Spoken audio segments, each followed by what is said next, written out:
Okay, Mrs. Marat here to finish your review. Oh, I don't know if those marks are on my screen. Let's see if I can get rid of them. Finish your review from Unit 5. So these are the last 2 pages on the review. And all right, so we'll get started. Okay, so number 7 is like a parabola problem. We're going to eventually write an equation for this parabola. And so the famous McDonald's golden arches are shaped like 2 parabolas. That looks familiar, right? In a nearby city, each arch created for a new McDonald's sign was 12 feet wide and 25 feet high.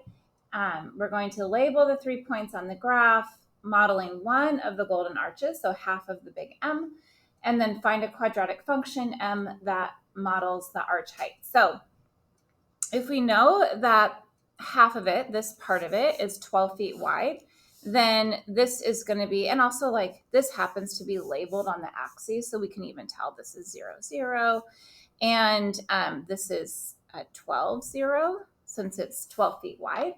And then the vertex of a parabola is always right in the middle. So between 0 and 12 is 6, halfway. And again, this grid happens to be like nicely labeled for us. And so we can even tell that this is at 6 on the x-axis. And then if it's 25 feet high, then this is 25 feet is the height there at the vertex. All right, so we need to write a quadratic equation that models this. And we can do that using the roots and then figuring out what it's been scaled by so that it goes through this vertex. So if you know the roots of a parabola, you can always come up with a factor for each of these roots. So remembering that this root is 0, this root is 12, and a root of 0 gives us a factor of, you could say x minus 0, which is really just x, right? Because we're taking away 0. And then a factor for this root of 12 would be x minus 12. Because remember that the root is the value that makes the factor equal to 0. And so that's why we're taking away the 12 there. All right. So if we multiply those 2 roots together, we would get a parabola with these roots, but probably not with that vertex. So that's where that part's going to come into play. So what we know so far is that m of x is equal to some value a, like the scale factor, times the 2 factors here, x and x minus 12. And then knowing that it goes through this vertex 625, well, 6 is our x value. And when x is 6, y, or m of x, is 25. And so we can use those numbers and write an equation to solve then for a, the scale factor. All right, so a times x, which is 6 at that point, times x minus 12, which at this point, again, x is 6. And when x is 6, y is 25. So this is equal to 25. Now we just have one variable in the equation, and we can do some simplifying and solve for the a value. So I know 6 minus 6 is negative 6. And so it's a times 6 times negative 6, which is equal to 25. And then 6 times negative 6 is negative 36. So negative 36a equals 25. And so we just have to divide by the negative 36. And you could put this into your calculator and find a decimal. Let's see here. 25 divided by negative 36 is negative 0.69444444. So 4 is repeating forever and ever. And so instead of rounding, which you could do if you just wanted to use decimal, that would be fine. But I'm just going to leave it as a fraction because I like to have like exact values personally. But if you rounded this to like 0.694, that would be fine as your a value. But I'm just going to use this fraction right here as my a value and then write the equation. So basically, this is the value that we need, and then we're just going to replace the a here in this equation, and that will be the final answer. So m of x equals negative 25 over 36 times x minus 12. And that function will give us the same parabola. All right, I think this is actually the last problem. It just continues on to the next page. So we're looking at odd and even functions, or neither. Determine if it's even, odd, or neither. Explain how you determine each one. So if a function is even, then this relationship exists. Opposite inputs have the same output. So in like function notation, this is how we write that. So we have opposite inputs, but then the outputs, the f of x or f of negative x, those are outputs, are equal. So that's the relationship there. Opposite inputs have the same output. And then if a function is odd, opposite inputs have opposite outputs. So f of x is equal to negative f of negative x. So opposite inputs and then opposite outputs. All right. So when we look at the first one here, I'm looking at opposite inputs, negative 3 and positive 3. We have opposite outputs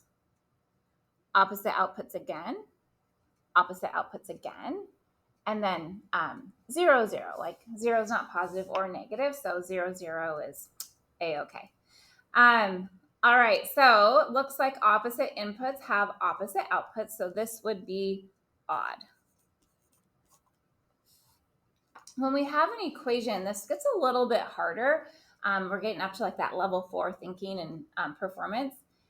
We have to actually find f of negative x to see if it's even. And then if it's not even, we can check to see if it's odd. So we always start with finding out, is this an even function? And you might have figured out like some shortcuts to knowing if it's an even or odd function, but you really do have to be able to show this algebraically to get to that level 4. So here we go. For b, I'm going to start with f of negative x, which means I'm going to replace both of the x's with negative x in parentheses, but then still do the same operations. Okay. And then now I simplify. So for this negative x to the third, when you raise a negative to an odd power, the answer is negative. So thinking about, we're multiplying like by 3 negatives, so it's going to eventually be negative as the answer. So I can remove the parentheses here, and this will be negative x to the third. And then, oops, I don't want to add that yet. And then 2 times negative x is going to make that minus 2x.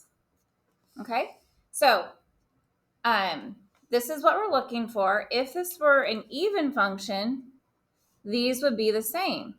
They are not the same, and so it's not even. Now we're going to check to see if it's odd. So if the function is odd, I'm going to find negative f of negative x. And so the negative of this means we're just going to multiply by negative 1. Okay, so multiplying by negative 1, you want to distribute that negative 1 to both of those terms. So negative f of negative x is equal to, that's multiplying by negative 1, we'll make this positive x to the third, and then plus 2x. And now this is what we started with, right? So these are the same. And so what we've established here is f of x is equal to negative f of negative x, which is the condition for an odd function. And so I'm going to finish up by saying f of x is equal to negative f of negative x. So this is odd. All right. For C here, we're going to check and see if it's even first. If it's not even, we'll check for odd. Or it could be neither. We just don't know. So we'll start again with f of negative x.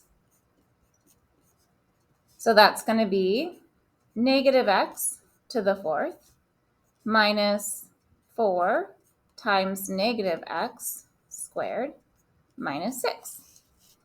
And so we'll start to simplify by taking off the parentheses. When you raise a negative value to an even power, the final answer will be positive because you go starts even, or no, sorry, it starts negative, and then we're going to do 4 of them. So negative, positive, negative, positive. So to the fourth power ends on positive, negative, positive, negative, positive. Okay, so you can take away the parentheses there, and f of negative x equals, this is positive x to the fourth, and then negative x squared is also positive x squared because we go negative, positive to the power of 2. So minus 4, that just stays a minus x squared, and then minus 6. All right, so we replace the x with negative x, we simplified, and now we compare. Is this the same as what we started with? And looks like it is. And so this here represents f of negative x. This represents f of x.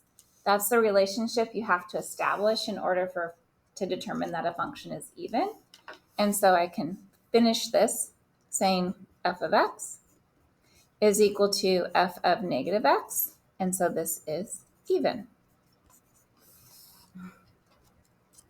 All right, we're almost done. Just one more equation, then a couple of graphs. All right, so for part D here, we have one more equation. So we're going to plug in negative x. We'll start by finding f of negative x to the third minus negative x plus 1. All right, so when we start to simplify, this is an odd power, so taking off those parentheses, negative x to the third. Now, minus negative x becomes plus x, and then plus 1. Again, this is not the same. This does not equal f of x, so it's not even. Now we'll check and see, well, could it be odd? What is negative f of negative x? So multiply f of negative x by negative 1. So negative x to the third plus x plus 1. And now we're going to multiply through by negative 1. So negative f of negative x equals, so multiplying by the negative 1, we get x to the third, and then minus x, and finally minus 1. And it's similar to f of x, but this has plus 1 at the end, this has minus 1 at the end, so they are not equal.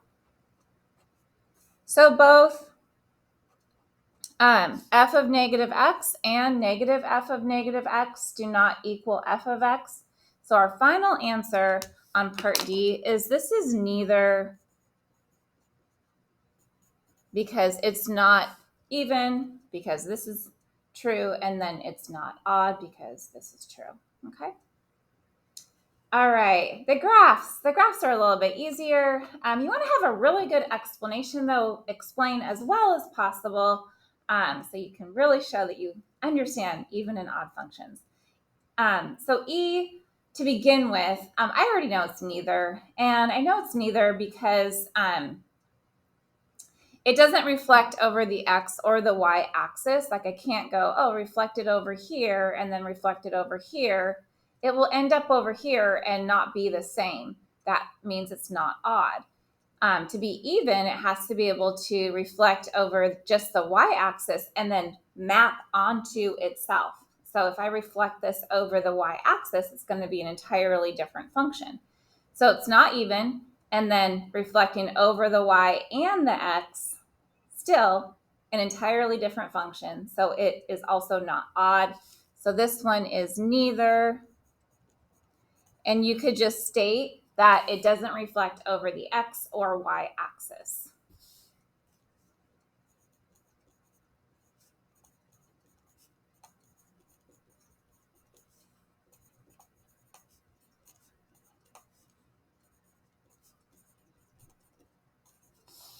All right. So looking at function f, I can tell like, oh, there's a line of symmetry right down the y-axis, and that's part of being an even function. Okay, so this is even.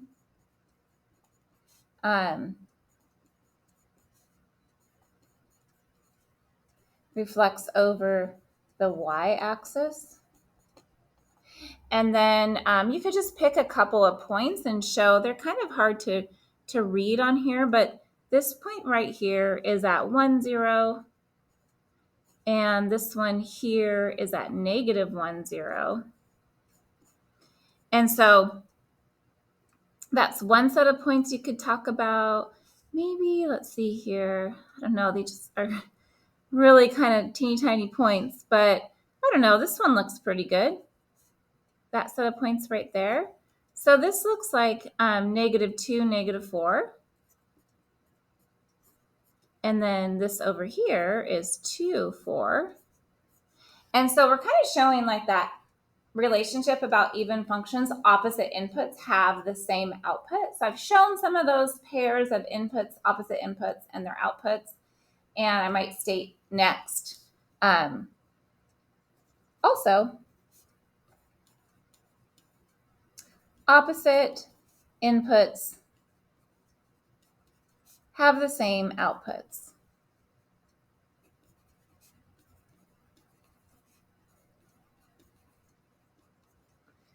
All right, so it's definitely even.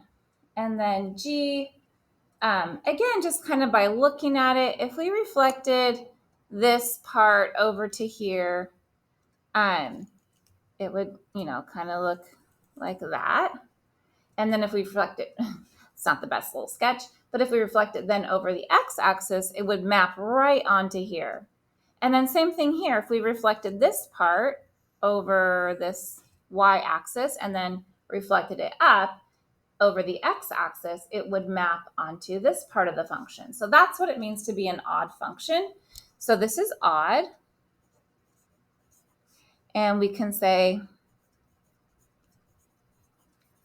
reflects over x and y axis. Okay. And then we can talk about opposite inputs having opposite outputs. So here, when x is negative 1, this is 2, negative 1, 2. But when x is positive 1, when x is positive 1, this is down here at negative 2. So those are opposite inputs. They have opposite outputs. And maybe one more set like that. Negative 2, this is like 0.5. Just looking at the scale. And then positive 2, this is negative 0.5. Okay, so opposite inputs. So also opposite inputs have opposite outputs.